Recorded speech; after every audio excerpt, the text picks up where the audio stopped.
जितिया व्रत कथा। जीमूत वाहन के नाम पर ही जीवित पुत्रिका व्रत का नाम पड़ा है। पुत्र की रक्षा के लिए किया जाने वाला व्रत जीवित पुत्रिका या जितिया का विशेष महत्व है।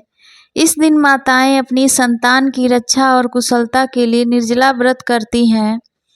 जीमूत वाहन के नाम पर ही जीवित पुत्रिका व्रत का नाम पड़ा है। आइए सुनते हैं कि जीमूत वाहन कौन है और उनकी कथा क्या है। जितिया का व्रत अश्विन महीने के कृष्ण पक्ष की अष्टमी तिथि को मनाया जाता है। इस साल 14 सितंबर 2025 को यह व्रत मनाया जाएगा। इसे जितिया या जीवित पुत्रिका व्रत भी कहा जाता है। इस दिन माताएं अपने बच्चों की लंबी उम्र, सेहत और सुखमयी जीवन के लिए व्रत रखती हैं। इस व्रत की शुरुआत सप्तमी से नहाए खाए के साथ हो जाती है और नवमी को पारण के साथ इसका समापन होता है। तीज की तरह जितिया व्रत बिना आहार और निर्जला किया जाता है। छठ पर्व की तरह जितिया व्रत पर भी नहाए खाए की परंपरा होती है। यह पर्व 3 दिन तक मनाया जाता है। सप्तमी तिथि को नहाए खाए के बाद अष्टमी तिथि को महिलाएं बच्चों की समृद्धि और उन्नति के लिए निर्जला व्रत रखती हैं। इसके बाद नवमी तिथि यानी अगले दिन व्रत का पारण किया जाता है, यानी व्रत खोला जाता है। आइए सुनते हैं जितिया व्रत कथा। धार्मिक कथाओं के मुताबिक बताया जाता है कि एक विशाल पाकड़ के पेड़ पर एक चील रहती थी। उससे पेड़ के नीचे एक सियारिन भी रहती थी। दोनों पक्की सहेलियां थीं। दोनों ने कुछ महिलाओं को देखकर जितिया व्रत करने का संकल्प लिया और भगवान श्री जीमूत वाहन की पूजा और व्रत करने का प्रण ले लिया। लेकिन जिस दिन दोनों को व्रत रखना था उसी दिन शहर के एक बड़े व्यापारी की मृत्यु हो गई और उसके दाह संस्कार में सियारिन को भूख लगने लगी थी। मुर्दा देखकर वह खुद को रोक न सकी और उसका व्रत टूट गया। पर चील ने संयम रखा और नियम व श्रद्धा से अगले दिन व्रत का पारण किया। अगले जन्म में दोनों सहेलियों ने ब्राह्मण परिवार में पुत्री के रूप में जन्म लिया। उनके पिता का नाम भास्कर था। चील बड़ी बहन बनी और सियारिन छोटी बहन के रूप में जन्मी। चील का नाम शीलवती रखा गया। शीलवती की शादी बुद्धिसेन के साथ हुई, जबकि सियारिन का नाम कपूरावती रखा गया और उसकी शादी उस नगर के राजा मलायकेतु से हुई। भगवान जीमूत वाहन के आशीर्वाद से शीलवती के 7 बेटे हुए, पर कपूरावती के सभी बच्चे जन्म लेते ही मर जाते थे। कुछ समय बाद शीलवती के 7 पुत्र बड़े हो गए और वे सभी राजा के दरबार में काम करने लगे। कपूरावती के मन में उन्हें देख ईर्ष्या की भावना आ गई। उसने राजा से कहकर सभी बेटों के सर काट दिए। उन्हें 7 नए बर्तन मंगवाकर उसमें रख दिया और लाल कपड़े से ढककर शीलवती के पास भिजवा दिया। यह देख भगवान जीमूत वाहन ने मिट्टी से 7 भाइयों के सिर बनाए और सभी के सिरों को उसके धड़ से जोड़कर उन पर अमृत छिड़क दिया। इससे उनमें जान आ गई। 7 युवक जिंदा हो गए और घर लौट आए। जो कटे सिर रानी ने भेजे थे वे फल बन गए। दूसरी ओर रानी कपूरावती बुद्धिसेन के घर से सूचना पाने को व्याकुल थी। जब काफी देर सूचना नहीं आई तो कपूरावती स्वयं बड़ी बहन के घर गई। वहां उस सबको जिंदा देखकर वह सन्न रह गई। जब उसे होश आया तो बहन को उसने सारी बात बताई। अब उसे अपनी गलती पर पछतावा हो रहा था। भगवान जीमूत वाहन की कृपा से शीलवती को पूर्व जन्म की बातें याद आ गई। वह कपूरावती को लेकर उसी पाकड़ के पेड़ के पास गई और उसे सारी बात बताई। कपूरावती बेहोश हो गई और मर गई। जब राजा को इसकी खबर मिली तो उन्होंने उसी जगह पर जाकर पाकड़ के पेड़ के नीचे कपूरावती का दाह संस्कार कर दिया। चील और सियारिन की कथा। कहानी कुछ ऐसी है कि एक नगर में किसी वीरान जगह पर पीपल का पेड़ था।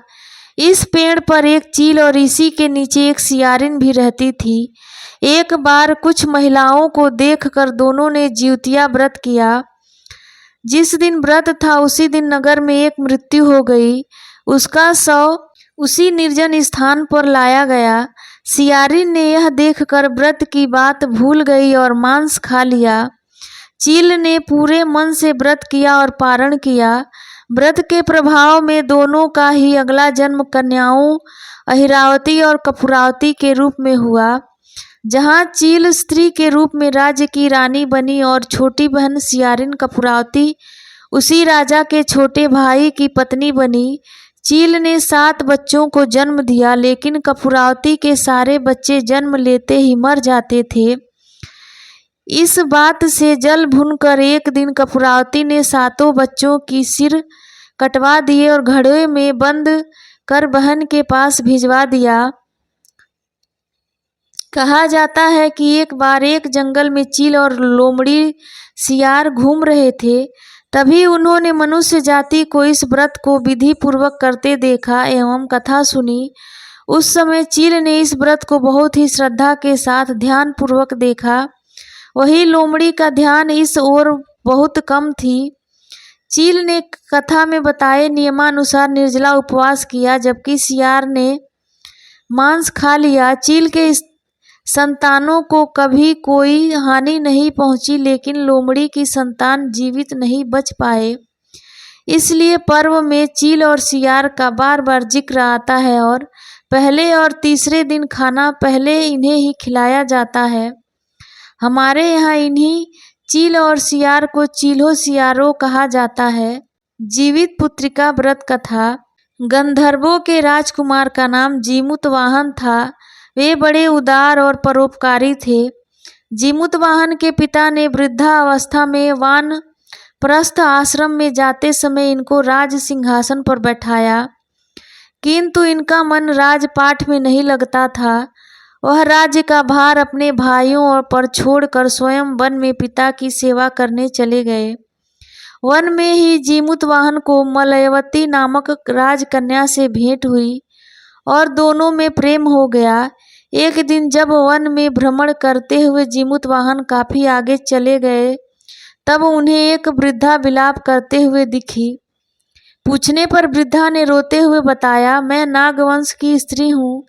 मुझे एक ही पुत्र है। पंछीराज गरुड़ के कोप से मुक्ति दिलाने के लिए नागों ने यह व्यवस्था की है। वे गरुड़ को प्रतिदिन भक्षण हेतु एवं युवा नाग सौंपते हैं। आज मेरे पुत्र शंखचूर्ण की बलि का दिन है। आज मेरे पुत्र के जीवन पर संकट है और थोड़ी देर बाद ही मैं पुत्र विहीन हो जाऊंगी। एक स्त्री के लिए इससे बड़ा दुख क्या होगा कि उसके जीते जी उसका पुत्र न रहे। जीमूतवाहन को यह सुनकर बड़ा दुख हुआ।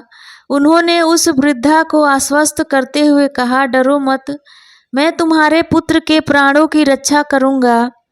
आज उसके स्थान पर स्वयं मैं अपने आप को उसके लाल कपड़े में ढक कर बद्ध शिला पर लेटूंगा ताकि गरुड़ मुझे खा जाए, पर तुम्हारा पुत्र बच जाए। इतना कहकर जीमूतवाहन ने शंखचूर्ण के हाथ से लाल कपड़ा ले लिया और वे उसे लपेटकर गरुड़ को बलि देने के लिए चुनी गई वध्य शिला पर लेट गए। नियत समय पर गरुड़ बड़े वेग से आए और वे लाल कपड़े में ढके जीमूतवाहन को पंजे में दबोचकर पहाड़ के शिखर पर जाकर बैठ गए। गरुड़ ने अपनी कठोर चोंच का प्रहार किया और जीमूतवाहन के शरीर से मांस का बड़ा हिस्सा नोच लिया। इसकी पीड़ा से जीमूतवाहन की आंखों से आंसू बह निकले और वह दर्द से कराहने लगे। अपने पंजे में जकड़े प्राणी की आंखों में से आंसू और मुंह से कराह सुनकर गरुड़ बड़े आश्चर्य में पड़ गए, क्योंकि ऐसा पहले कभी न हुआ था। उन्होंने जीमूतवाहन से उनका परिचय पूछा। जीमूतवाहन ने सारा किस्सा कह सुनाया कि कैसे एक स्त्री के पुत्र की रक्षा के लिए वह अपने प्राण देने आए हैं। आप मुझे खाकर भूख शांत करें। गरुड़ उनकी बहादुरी और दूसरे की प्राण रक्षा के लिए स्वयं का बलिदान देने की हिम्मत से बहुत प्रभावित हुए। उन्हें स्वयं पर पछतावा होने लगा। वह सोचने लगे कि यह मनुष्य है जो दूसरे के पुत्र की रक्षा के लिए स्वयं की बलि दे रहा है, और एक मैं हूँ जो देवों के संरक्षण में हूँ किंतु दूसरे की संतान की बलि ले रहा हूँ। उन्होंने जीमूतवाहन को मुक्त कर दिया। गरुड़ ने कहा कि हे उत्तम मनुष्य, मैं तुम्हारी भावना और त्याग से बहुत प्रसन्न हूँ। मैंने तुम्हारे शरीर पर जो घाव किए हैं उसे ठीक कर देता हूँ। तुम अपनी प्रसन्नता के लिए मुझसे कोई वरदान मांग लो। राजा जीमूतवाहन ने कहा कि हे पंछीराज, आप तो सर्वसमर्थ हैं। यदि आप प्रसन्न हैं और वरदान देना चाहते हैं तो आप सर्पों को अपना आहार बनाना छोड़ दें। आपने अब तक जितने भी प्राण लिए हैं उन्हें जीवन प्रदान करें। गरुड़ ने सबको जीवन दान दे दिया और नागों की बलि न लेने का वरदान भी दिया। इस प्रकार जीमूतवाहन के साहस से नाग जाति की रक्षा हुई। गरुड़ ने कहा, तुम्हारी जैसी इच्छा वैसा ही होगा। हे राजा, जो स्त्री तुम्हारे इस बलिदान की कथा सुनेगी और विधि पूर्वक व्रत का पालन करेगी, उसकी संतान मृत्यु के मुख से भी निकल आएगी। तब से ही पुत्र की रक्षा हेतु जीमूतवाहन की पूजा की प्रथा शुरू हो गई। यह कथा कैलाश पर्वत पर भगवान शंकर ने माता पार्वती को सुनाई थी। जीवित पुत्रिका के दिन भगवान श्री गणेश, माता पार्वती और शिव जी की पूजा एवं ध्यान के बाद व्रत कथा अवश्य सुननी चाहिए या कहनी चाहिए। यह पर्व महाभारत काल से जुड़ी हुई है और इसके संबंध में दो कहानियां हैं जो इस प्रकार हैं। महाभारत युद्ध के बाद अपने पिता की मृत्यु के बाद अश्वत्थामा बहुत ही नाराज था और उसके अंदर बदले की आग तीव्र थी, जिस कारण उसने पांडवों के शिविर में घुसकर सोते हुए 5 लोगों को पांडव समझकर मार डाला था। लेकिन वे सभी द्रौपदी की 5 संतानें थीं। उसके इस अपराध के कारण उसे अर्जुन ने बंदी बना लिया और उसकी दिव्य मणि छीन ली, जिसके फल स्वरूप अश्वत्थामा ने उत्तरा की अजन्मी संतान को गर्भ में मारने के लिए ब्रह्मास्त्र का उपयोग किया, जिसे निष्फल करना नामुमकिन था। उत्तरा की संतान का जन्म लेना आवश्यक था, जिस कारण भगवान श्री कृष्ण ने अपने सभी पुण्यों को फल उत्तरा की अजन्मी संतान को देकर उसको गर्भ में ही पुनः जीवित किया। गर्भ में मरकर जीवित होने के कारण उसका नाम जीवित पुत्रिका पड़ा और आगे जाकर यही राजा परीक्षित बना। तब से ही इस व्रत को किया जाता है। जीवित पुत्रिका का पूजा विधि: सुबह जल्दी उठकर स्नान करने के बाद सूर्य नारायण की प्रतिमा को स्नान कराएं। मिट्टी और गाय के गोबर से चील व सियारिन की मूर्ति बनाएं। इसके बाद धूप दीप आदि से आरती करें और भोग लगाएं। कुशा से बनी जीमूतवाहन की प्रतिमा को धूप दीप चावल पुष्प आदि अर्पित करें। इस व्रत के पारण के बाद महिलाएं जितिया का लाल रंग का धागा गले में पहनती हैं। व्रती महिलाएं जितिया का लॉकेट भी धारण करती हैं। विधि विधान से पूजा करें और व्रत की कथा अवश्य सुनें। पूजा के दौरान सरसों का तेल और खल चढ़ाया जाता है। व्रत पारण के बाद दान जरूर करें। जितिया जीवित पुत्रिका व्रत का महत्व: एक समय की बात है, एक जंगल में चील और लोमड़ी घूम रहे थे। तभी उन्होंने मनुष्य जाति को इस व्रत को विधि पूर्वक करते देखा एवं कथा सुनी। उस समय चील ने इस व्रत को बहुत ही श्रद्धा के साथ ध्यान पूर्वक देखा और वहीं लोमड़ी का ध्यान इस ओर बहुत कम था। चील के संतानों और उनकी संतानों को कभी कोई हानि नहीं पहुंची, लेकिन लोमड़ी की संतान जीवित नहीं बची। इस प्रकार इस व्रत का महत्व बहुत अधिक बताया जाता है। ऐसी मान्यता है कि जो महिलाएं जितिया व्रत को रखती हैं उनके बच्चों के जीवन में सुख शांति बनी रहती है और उन्हें संतान वियोग नहीं सहना पड़ता। इस दिन महिलाएं पितरों का पूजन कर उनकी लंबी आयु की भी कामना करती हैं।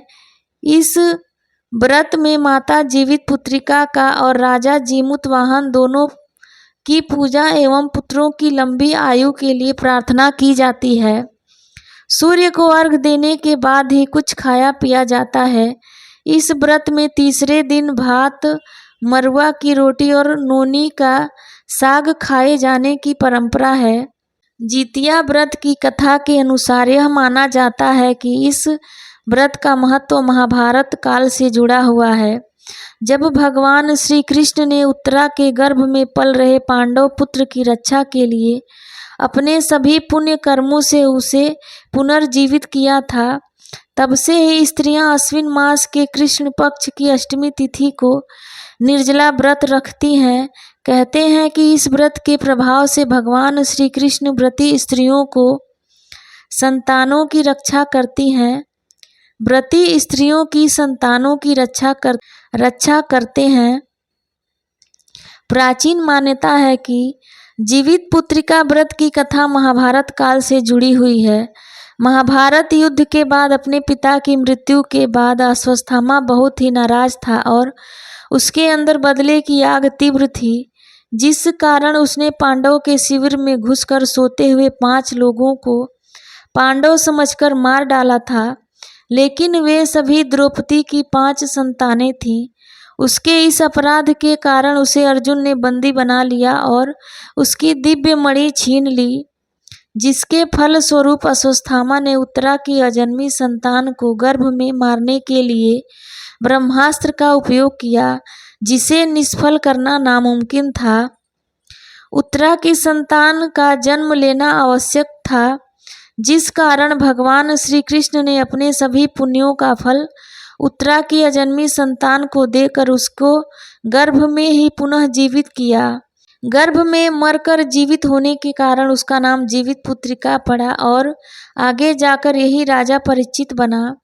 तभी से संतान की लंबी उम्र और मंगल कामना के लिए हर साल जितिया व्रत रखने की परंपरा को निभाया जाता है। जीवितपुत्रिका व्रत या जितिया की आरती। ओम जय कश्यप नंदन प्रभु जय अदिति नंदन त्रिभुवन तिमिर निकंदन भक्त हृदय चंदन। ओम जय कश्यप नंदन प्रभु जय अदिति नंदन सप्त अश्वरथ रजित एक चक्रधारी दुखहारी सुखकारी मानस मलहारी। ओम जय कश्यप नंदन प्रभु जय अदिति नंदन